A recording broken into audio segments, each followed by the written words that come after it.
video we are going to speak about some myth people they carry on and they speak around in the internet and YouTube, etc. And for sure it's not your fault to believe in it, because there is a big propaganda working in that direction. Now I got this picture from Google, where under the license of a free to use and share. As you see, it's a person reading the Quran, and for sure we mean no insult to anyone in what we are going to talk about. Most of people, they say to you, especially Muslims, they say to you that Quran is the top Arabic language ever created. And in this video we are going to show that this is absolutely not true. First of all, the Quran is not even close to be top in anything. The Quran is a book full of errors and mistakes, starting from grammatical errors and going through spelling errors, taking off letters, pronunciation is wrong. There is tons of problems in the Quran. Now, because the Quran is a holy book for the Muslims, now who dare to say Allah is wrong? Allah need to go to school again? For sure nobody dare to say so. Yet there is many people who they are willing to tell you the truth. First of all, we need to ask ourselves a question. When somebody says to me, Quran is the top of Arabic, well, was Arabic exist before Quran, or Quran was exist before Arabic? If the Quran is a top book, he should not use actually a language and words and letters is exist before it. As simple as that. Because I'm just using what you created, not what God created. So when God he use a language which is created by man, and then he tries supposedly to prove to us that he is good in that language, that would be very funny. For anyway, you are using the language I made for you. You could not come with your own. Number two, the Quran is not even an Arabic book. If we go to the Quran, just to give you an example, the Quranic claim, as an example, chapter 16, verse number 103, that this is a pure Arabic book. This is very pure. Not only, like, it's not just an Arabic, this is very pure Arabic book. You can click at any translation, which I do not approve any of them, and right now I'm working in the translation of the Quran to give you a very accurate translation. If we go to the supposedly the most knowledgeable between those who claim to be a big sheikh, his name is Yusuf Ali, he's from Pakistan. Look what he says about this verse.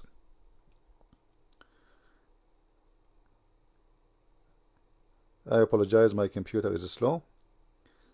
Alright. So Yusuf Ali is saying that this is simply what he mean here. You can read it. We indeed that they say it is a man that teach him. The reason this verse saying that, because there was a guy, his name is Bil'am, and he was supposedly, some they say he's a Christian, some they say he's a Jew, and Muhammad used to go a lot to see him and learn from him. So people, they said to him, you know what you are telling us is what you learn from Balaam. We saw you. You keep going there, listening to him, because he keep reading his book loud. So Allah supposedly made a verse here saying to them, well, you know what, the tongue of him, which means Balaam, is a foreign, because this guy is not even an Arab. But this is a pure and a clear Arabic. And I find this is very funny proof that this is not Muhammad copying from others, because first of all, well, the one you are talking to is an Arab too, and they know if this guy is a foreign, he speak Arabic or not. So the accusation will not make sense if you don't speak Arabic at all. Correct? Secondly, if Muhammad is going to him always, why Muhammad going to him if this guy don't speak Arabic? And why Muhammad he listen to him if he do not know Arabic? So either Muhammad he speak more than one language, and that will make sense then, or the guy he speak Arabic very well and Muhammad is learning from him. Otherwise people, they are accusing him that you keep going to Balaam. So explain to us why, you know. And Balaam is a very well-known person who read his Bible loud. Now, I believe that Balaam is one of those Jews who they are Nasara, not Christians. I made videos about this before. I don't want to go there. However, if you concentrate with me here, the Quran says and insists that this is a pure Arabic, and I will show you how the Quran doesn't make sense at all, and it's not made by someone have high authority in Arabic. Forget about God now. We know that there's no God behind the Quran, but just to show you that the one who made the Quran is just a copy paste. He don't know even what is Arabic, what is pure Arabic. If we go to different verse in the Quran, in chapter 6 verse 1 verse number 74, we will see that Abraham, you know Abraham, right? He's the father of the prophet in the Old Testament. So his name is coming in the Quran too. His name is Ibrahim. وَإِذْ قَالَ إِبْرَاهِيمُ لِأَبِيهِ آزَرَ. Now, Azara here, no Muslim knows what this means. So what they do, they think, or they thought that the word Azara supposedly is the name of the father of Abraham. So look where the translation comes because of this ignorance. So also, did we show Abraham the power of the law, etc.? Hold on, just hold on.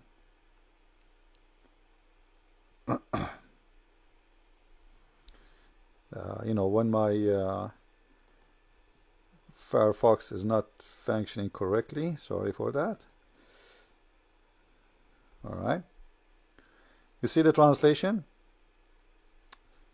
I'm trying to make it bigger so you guys can see it, but when we zoom in, the page flip. Alright, Lu Abraham said to his father Azar. So the Muslims, and that means the Arab, including the Arab, they could not recognize that Azar is not the name of the father of Abraham. All of us, we know that the father of Abraham is not Azar.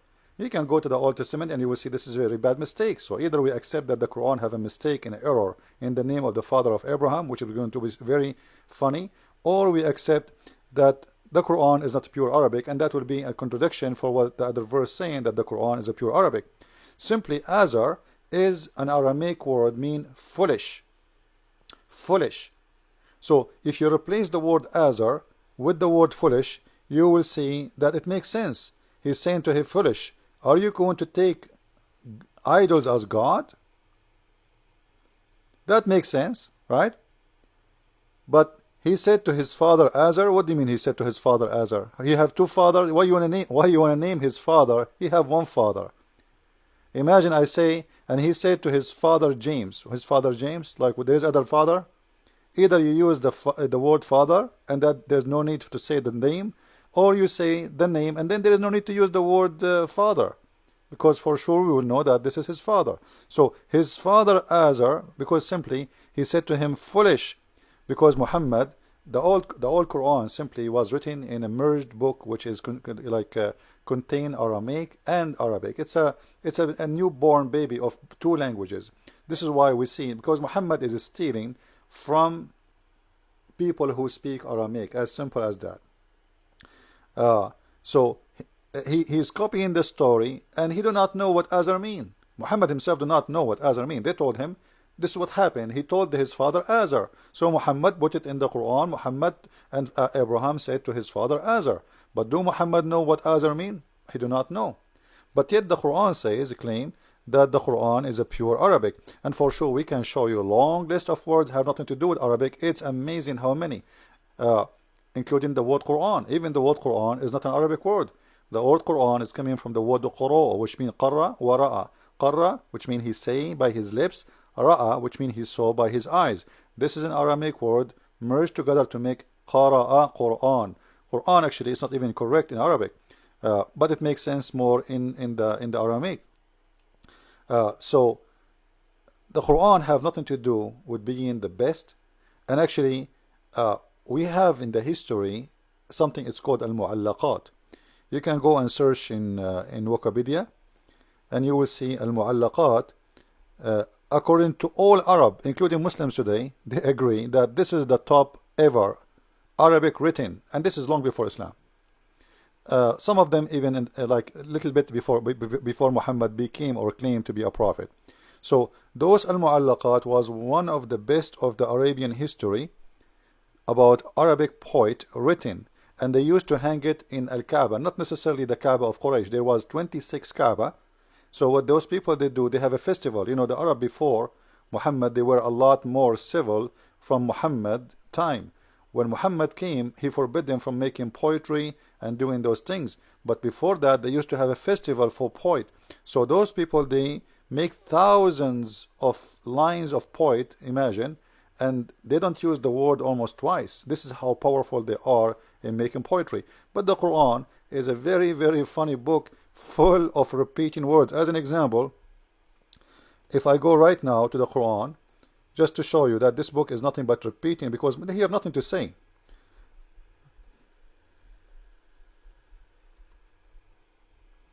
Look, this is the same verse exactly in front of you. Same verse. I'm not talking about same word now. The same verse. The same verse. Look, look, look. Look. The same verse. The same verse. The same verse. The same verse. The same verse. The same. The same. The same. The same. You know, the same verse. Look, where is the book? Where is the book? You know, if you do that in Arabic, you get 0. If you repeat the same thing, people will say, look like you are out of words and you have nothing to say, so thank you very much, your Arabic is very weak. The same. Where is the unique, you know, if we go to the point of those men, we will see how fantastic it is. They don't even repeat the same word twice. And they use unique words, and it's very strong in structures. So the Quran is a very, very weak Arabic book. It's not what people say, especially Muslims. Remember, Muslims, they try, because their prophet have no miracles, so they try to make the Quran is a miracle. But the fact the Quran is not miracle at all, it is the opposite. And this is why actually you can go and read my book. It's called Quran and Science, and you will see how there's tons of errors, scientific errors, historic errors, all kind of errors in the Quran. As you see, like it's endless. I'm just flipping pages. Same verse all over the Quran. This is not, imagine Shakespeare, he repeat the same sentence in the same page forever. That is not even funny. That is even very silly. So what we notice here, that what Muslims they speak about, that the Quran is fantastic, the Quran is amazing, it is not really what it is. It's a mix of languages, and it's mix of foreign words. As an example, the word Injil, Tabut, Qalam, Noon, Al-Qalamu wa ma yasturun. You know, if we go to the chapter of there is tons of chapters actually. Like if we ask the Muslims what they mean, they will say to you, only Allah knows. What do you mean Allah knows? You know, the funny, the Quran says that we made it pure Arabic so you can understand, but yet the Muslims cannot understand their Quran, and there's thousands of interpretation for the Quran, and still Muslims don't agree about the meaning of a verse in the Quran. Why Allah He sent the Quran in a pure Arabic? So you might understand, but did the Arab understand? Obviously not. And this is a very clear proof that there's a failure here, because if you Muslim they want to say to me the Quran is very hard, top language, well, that's a failure if this is true. However, it's failure again, even if it's not true. Why? Because the proof, people could not understand it, for it is weak and it is rubbish and it's mixed up. There is no connection between. Here we go. And we send this is as a pure Arabic. Okay, so what we get from this? Still people don't understand, you know. Look what the Quran in this verse saying in chapter 41 verse number 44. If we made the Quran foreign tongue, they will say, we wish if he made it Arabic and clear. Read it.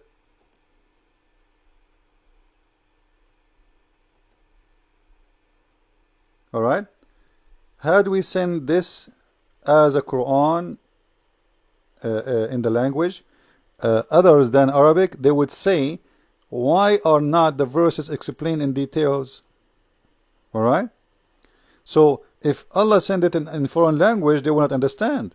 So he had to send it in Arabic. And supposedly Arabic will make them understand, but still they could not understand. And until now, the Muslims cannot understand the Quran. And there's tons of verses, they have no idea what it's mean. And actually, even the Quran itself says that there is a big part of the Quran nobody understand. But yet we just saw the Quran saying that this is a book, we send it in clear details to make it clear. But the Quran confirm that there is a huge part of the Quran nobody knows what they mean, save Allah. Alright? And this is the verse in front of you, chapter 3, verse number 7. So the Quran is so powerful to the point nobody understand it, and that amazing power and amazing powerful book. That is very funny and very weird. Imagine I write a book and you buy it from me. You go to Amazon, you purchase my book, and then you send me a review says your book is amazing to the point I could not understand anything. That's really amazing, isn't it? So obviously they could not understand the book, and the book is very confusing. And not only people at that time noticed, even the one who was writing the Quran, he said, well, you know what? There is a big part of the Quran nobody knows what it's mean, and its meaning is hiding, as he translates here in the Quran. What its mean is hiding? I thought the Quran is to teach us. What do you mean that this book have a lot of things is hard to understand? And those things which are very hard to understand and nobody understand, and by the way it says, and nobody understand save Allah. Nobody understand them save Allah. So what the point of sending the no one, read me, but no one knows its hiding meaning except Allah. This is very simple reason to say, I mean the reason of this to say, because Muhammad was stealing from others and copying from others, so he do not know what they mean. So don't ask me, I have no idea. Like, hey Prophet, what Azar mean? I don't know, only Allah knows. So he come with this story of only Allah knows because simply he do not know what is the real meaning, for he is copying it from others. And this is a different story. Maybe we can talk about it in our coming Arabic class. Please subscribe to our channel. Don't forget to subscribe, inform your friends. Our channel is going to be not only to teach you Arabic, but it's going to teach you culture, history, logical, and you will know a lot about the Middle East and about the Arab culture and about what Arabic is about for real. We are not going to make things, let us say, with makeup. We will give you things as it is, and this is the best way to learn. Subscribe. Thank you very much. Share with your friends. God bless.